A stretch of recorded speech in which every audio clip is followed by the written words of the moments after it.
Señores, continuamos, sí, la entrevista del día con el doctor Fabricio Gómez Mazara, quien es director general de Promipyme. Con él vamos a conversar respecto a todo lo que es la institución y obviamente su área, que es la economía. Con él vamos a conversar. Bienvenido a Diálogo Urgente, doctor. Gracias por la invitación, un honor compartir con viejos amigos, no por viejos, sino por amigos.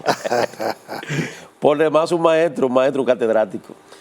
Doctor, el tema en cuestión en estos momentos, antes de hablar un poco de la institución, es el retiro del proyecto, ¿no? de lo que es la reforma fiscal. ¿Cómo usted lo ve?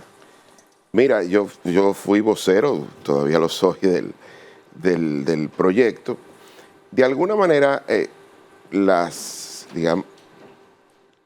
razón por la cual el presidente retira el proyecto de la agenda del Congreso es una razón más que desde el punto de vista estrictamente técnico tributario, es una razón política profunda, ¿no? En el sentido de que él entendió de que no se pudo alcanzar el consenso en los distintos sectores y de alguna manera pone sobre el tapete un nuevo estilo de gobernar. Y digo un nuevo estilo de gobernar porque no es usual en la cultura política dominicana que quien tiene mayoría en el Congreso envíe una ley tan importante como una reforma fiscal y decida escuchar a los sectores y tomar la decisión de retirarla para buscar mayor consenso. Y eso de verdad que, sobre todo a las nuevas generaciones, es importante enviarle el mensaje. Aquí hay un cambio de estilo de gobernar, un presidente que escucha más, que entiende que una cosa es la mayoría, pero hay proyectos que tienen que tener algún grado de legitimidad social, más allá de la oportunidad en términos técnicos y económicos, y creo que tomó una decisión prudente, como él acostumbra, pero usted que está ahí adentro como parte del equipo económico, ¿no fue parte de un error per se del equipo económico del gobierno hacer que el presidente presente eso antes de consultarlo? No, todo lo contrario. Mira, yo creo que aquí lo que quedó claro es que hay una necesidad de hacer reforma, de que la reforma era necesaria, pero el tema aquí era de forma más que de fondo, en el sentido cuando a qué sectores imputábamos impuestos, pues ahí es donde no hubo el consenso, también por un tema de tiempo. Hay que decir que este fue un año electoral, donde hubo nuevas autoridades el 16 de agosto, y donde había un deadline presupuestario. Hay que mandar el proyecto de presupuesto que está en el Congreso, y en caso de que la reforma hubiese sido aprobada, pues había que enviar una adenda para modificar el presupuesto, rehacerlo prácticamente. Entonces había un tema de tiempo que quizás ese tiempo legal no necesariamente ayudaba al tiempo del consenso. Entonces eso era un poco. El hecho de que el presidente decida retirarla, pues da un compás de tiempo para quizás el próximo año, pues organizar mejor el tema de consultar a todos los sectores y ya tener un instrumento que tenga por lo menos la reflexión colectiva y la opinión de varios sectores que fueron consultados, quizás no en la profundidad y en la extensión que ellos entendían correcto, pero sí fueron consultados. Doctor, ¿qué entiende usted entonces que debe hacerse, ya que se determinó que la población no aceptó este proyecto? ¿Qué tipo de reforma usted entiende que, primero, para que sea adecuadamente aceptada por la población, pero que al mismo tiempo responda a la necesidad que tiene el gobierno de tener una reforma que le permita recibir los ingresos adecuados para poder llevar a cabo todos esos proyectos que tiene en carpeta? Mire, lo primero es ver el ámbito aquí político. Yo creo que muchos amigos confundieron algo. A veces uno entendía como que había un deseo de convertir el tema de la reforma como en una segunda vuelta no declarada. Sé que el proceso electoral todavía había dejado huellas, Y entonces muchos sectores, sobre todo del ámbito político y algunos intermedios, entendían que había algo así. Yo escuché a algunos hablar de que se le tenía que dar una derrota al presidente. El presidente ganó las elecciones. Y es un presidente que de alguna manera está siendo responsable en el sentido de advertir la necesidad de una reforma, de equilibrar las finanzas públicas, pero fundamentalmente para las presentes y futuras generaciones. Yo me sorprendía de ver algunos exponentes de la clase política como que no dimensionaban que quien, en caso de que se hubiese aprobado la reforma, a quien beneficiaba era al gobierno que emergiera o que va a emerger de las próximas elecciones del año 2028, más que a la actual administración, porque le iba a dejar la casa más ordenada en términos de un déficit mucho menor y con unas finanzas públicas más manejables. Entonces, a veces como que uno no entiende. Yo puedo creer el timing de la política, el hecho de entender de que se puede, en un tema tan espinoso como el tema fiscal, tratar de ser gracioso para ganar el posicionamiento electoral, pero las elecciones son en 4 años.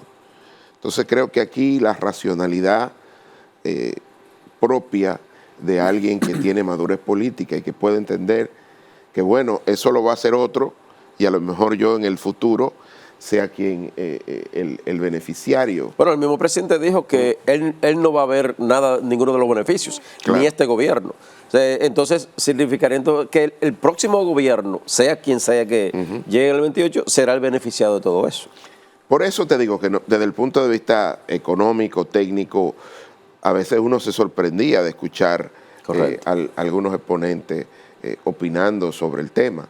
Sobre todo algunos amigos que fueron funcionarios públicos, que de repente descubrían que el ITEVI era un impuesto a consumo era un impuesto regresivo. Es decir, pero ¿lo descubriste ahora o no te diste cuenta cuando ejercías un cargo público? Pero esa es la política y esta es nuestra cultura que hay que entender. Ahora, doctor, un impuesto como el de la propiedad privada, que es el IPI, y hablábamos en la mesa de que cualquier propiedad aquí en un barrio cual sea, cuesta 5 millones de pesos.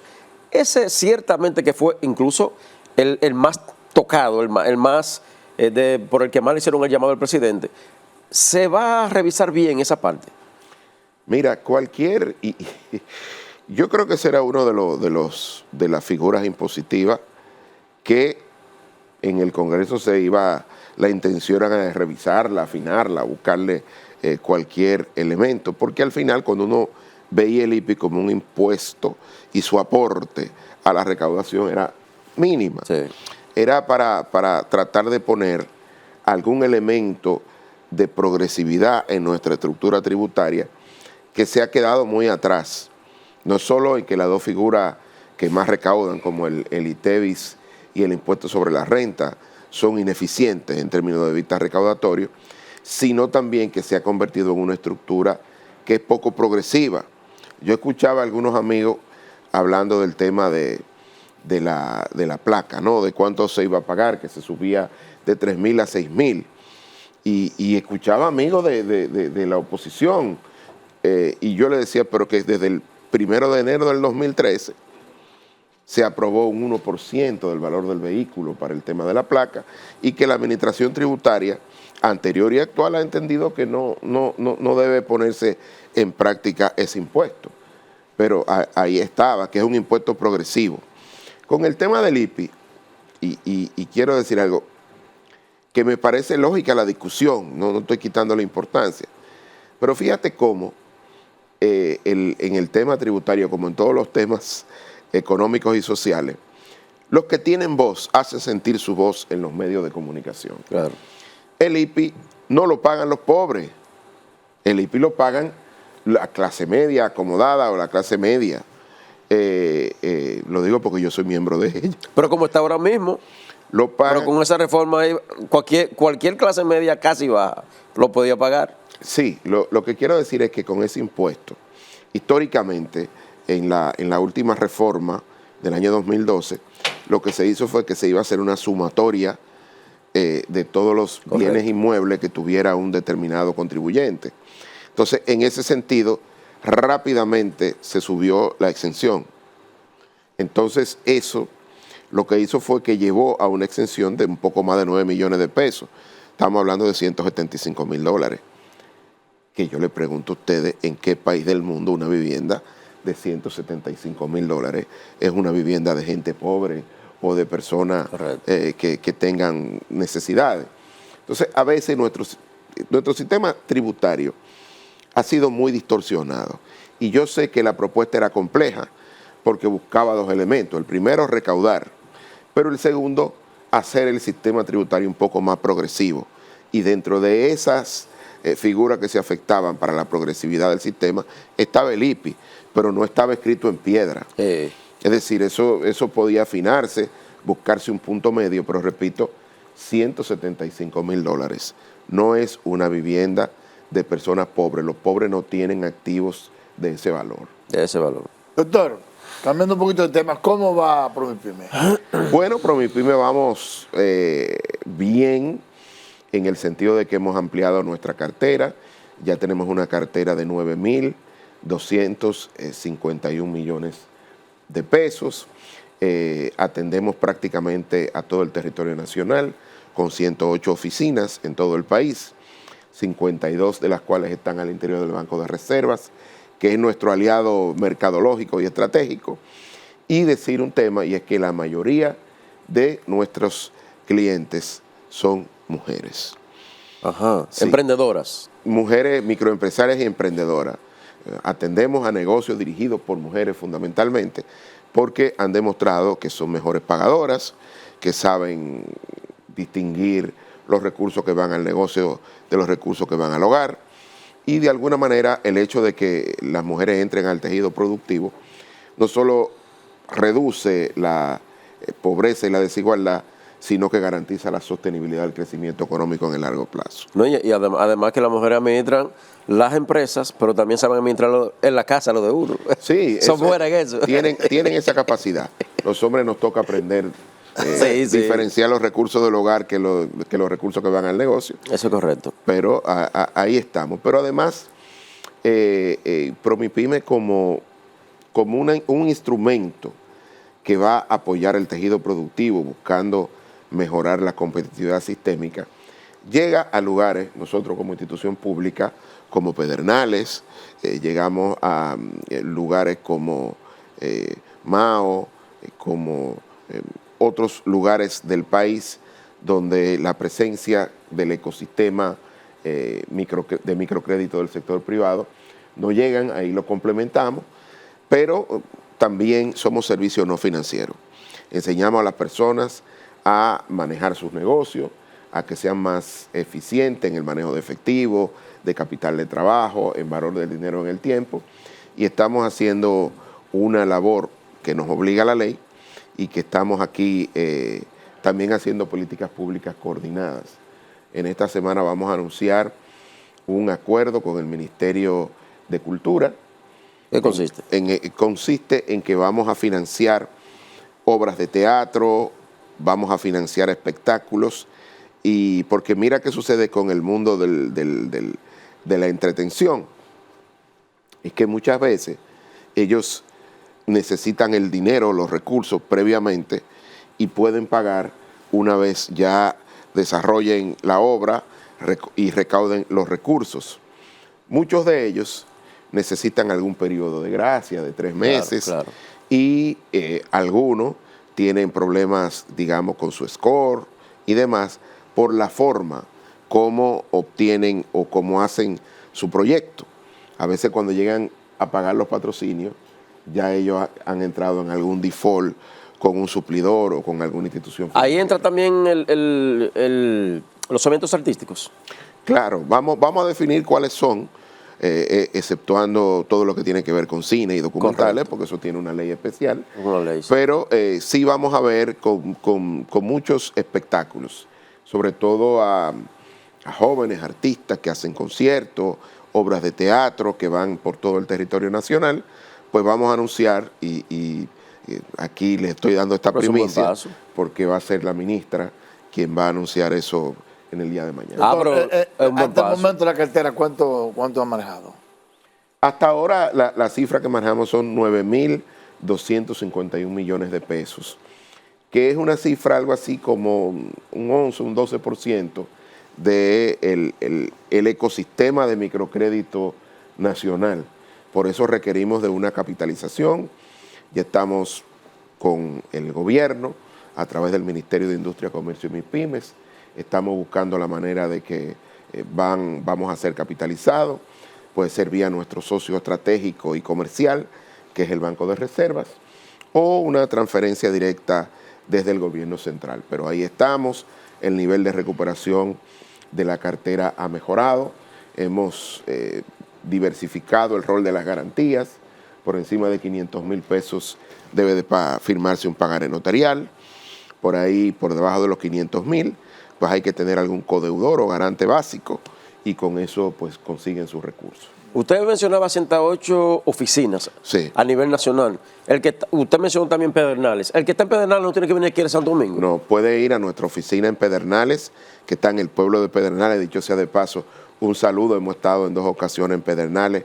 El proyecto de Cabo Rojo ha cambiado por lo menos la geografía económica de Pedernales. Hay muchos pequeños negocios que suplen a la construcción, ya sea de transformación de alimentos, de hotelería básica y de otros sectores que comienzan a desarrollarse. La pesca en por ahí Pedernales. también. La pesca y la pesca no solo básica, sino la pesca que ya está encadenada con pequeños restaurantes y demás. Es una actividad que está teniendo bastante desarrollo. ¿Cuáles son los emprendimientos que más se solicita? Yo que necesito una empresa X, voy a PromiPymes. ¿Cuáles son los que más se ven en ese sentido? Mira, actualmente más del 54 aproximadamente es comercio, pero comercio agrupa muchas cosas.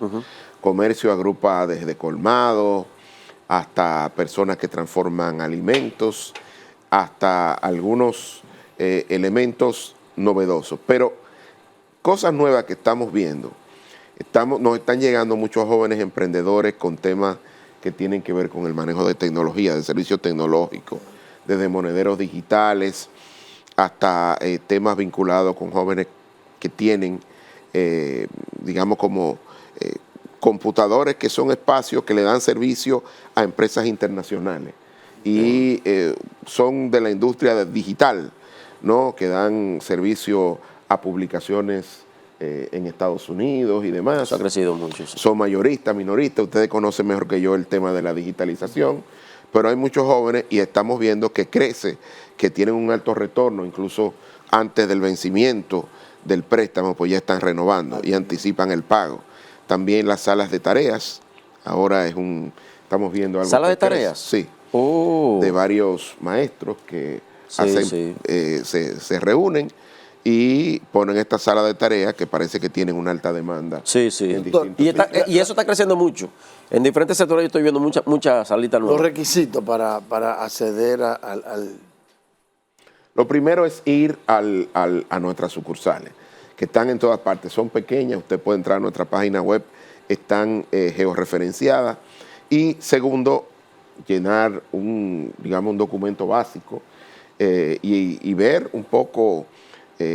ahí los oficiales de negocio van a orientar, eso es score crediticio. La mayoría de nuestros clientes tienen préstamos menores a 500,000 pesos y lo hacemos de manera rápida. Hemos reducido de mes y medio a cerca de 2 semanas y media, 3 como máximo, el periodo entre la solicitud, la aprobación y el desembolso. Eso es importante. Entonces, o sea que la burocracia ahí redujo. Lo hemos reducido. Claro, hay que decir que la demanda de microcrédito es mucho mayor que la capacidad que tenemos de poder facilitar el recurso a los microempresarios, pero lo hacemos de la forma más costo efectiva posible. ¿Desde cuánto hasta cuánto? Hasta 9 millones de pesos. ¿Hasta 9? Sí, con garantía hipotecaria, tengo que decir. Okay. Que aún estamos por debajo, porque por la definición de microcrédito, las microempresas son empresas que tienen de 1 a 10 trabajadores y venden hasta 12 millones de pesos al año. O sea que 9 que lo logramos aumentar porque era 6, todavía estamos un poco por debajo de la escala de la definición de microempresario. Pero muy bien. La fecha, la firma con el Ministerio de Cultura me gustó. ¿Cuándo es? Mañana con la ministra de Cultura. Mañana martes. Vamos a tener esa firma. Es importante. Y estamos siendo novedosos, buscando cómo podemos irrigar el tejido productivo. Repito, conozco a algunos amigos y amigos suyos también que están en el mundo del espectáculo, artistas, que en otros países, y esto es un ejemplo que lo tomamos de otros territorios en Latinoamérica, le dan una suerte de línea de crédito reconociendo que su negocio es un negocio que tiene un ciclo productivo un poco más largo. Entonces tú no le puedes prestar a alguien que cobra a 90 días, no le puedes prestar para que pague todos los meses, tienes que tratar de darle un periodo de gracia entendiendo la naturaleza de su negocio. Claro. Doctor, ¿se nos fue el tiempo? Bueno, se nos fue y si tú quieres... No, si el tiempo se fue, quería hablarle de manera general de la economía como la ve, pero si el tiempo se acabó, lo dejamos para la próxima. Está bien, pero te doy un brief. Ahí, tú sabes que la discusión de la reforma como que eclipsó un poco la presentación del gobernador del Banco Central, que aprovecho para felicitarlo por 50 años en una institución. No es fácil, ¿no? No es fácil llegar ahí, y lúcido además, Sí. que la economía creció en 5.1% en los primeros 8 meses del año, con unas reservas internacionales por encima de 14.000 millones. La economía va bien, la economía dominicana va muy bien, pero la reforma o la propuesta de reforma, lo único que quería garantizar, y creo que eso vamos a enfatizarlo el próximo año, es la sostenibilidad macroeconómica.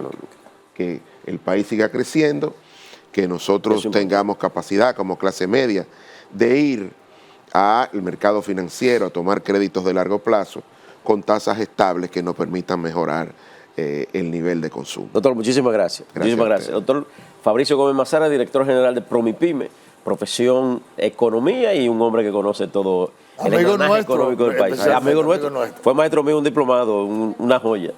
Ustedes y nosotros nos vemos mañana a partir de las 6 de la madrugada. Bye bye.